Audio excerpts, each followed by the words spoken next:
अपने ददियाल पहुंच तो चुकी है मगर सबका जीना हराम कर रही है। सपोर्ट है पीछे महमूद साहब की, वो उसे भड़का रहे हैं कि तुम्हें उन लोगों ने कभी मोहब्बत से बुलाया तक नहीं और तुमने सबका जीना हराम करना है, खासकर मुख्तार साहब का और उस मेहरुन्निसा का, और अपनी दादों से भी कुछ बना कर रखना, इसीलिए तुम्हें कुछ हासिल हो सकता है। वृषा की नज़र पड़ती है फोटोज़ पर, उनमें से फैमिली फ़ोटो वो उतार कर ज़मीन पर गिरा कर तोड़ देती है और जब दूसरे लोग पहुंचते हैं ना तो ऐसी एक्टिंग करती है कि जैसे उसने जानबूझकर किया ही कुछ ना हो।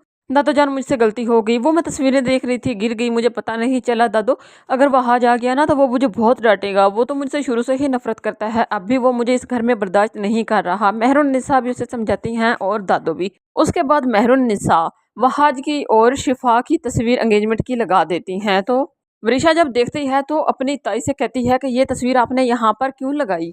अगर वहाज ने देख ली, उसने पूछा कि दूसरी तस्वीर यहाँ से कहाँ है तो क्या बताएंगी। इतने में वहाज और शिफा आ जाते हैं। वहाज पूछता है, कहता है कि तुम्हारी हिम्मत कैसी हुई मेरी माँ से इस तरह बदतमीजी करने की। तो वृषा कहती है यू शट अप, और तुम्हारी हिम्मत कैसे हुई मुझे इस तरह बिहेव करने की। वृषा तो अपनी आदत से मजबूर हंगामा खड़ा कर लेती है, सब लोग इकट्ठे हो जाते हैं। मजीद ये कह देती है कि मैं यहाँ से जा रही हूँ, हाथ में छुरी पकड़कर कहती है कि मैं अपनी जान ले लूंगी। वहाज ज़बरदस्ती उसके हाथ से छुरी छीन लेता है। उसके बाद वो घर से निकलती है। दादो जान जो बर्दाश्त नहीं कर पाती क्योंकि वृषा उनके रजा की इकलौती निशानी थी।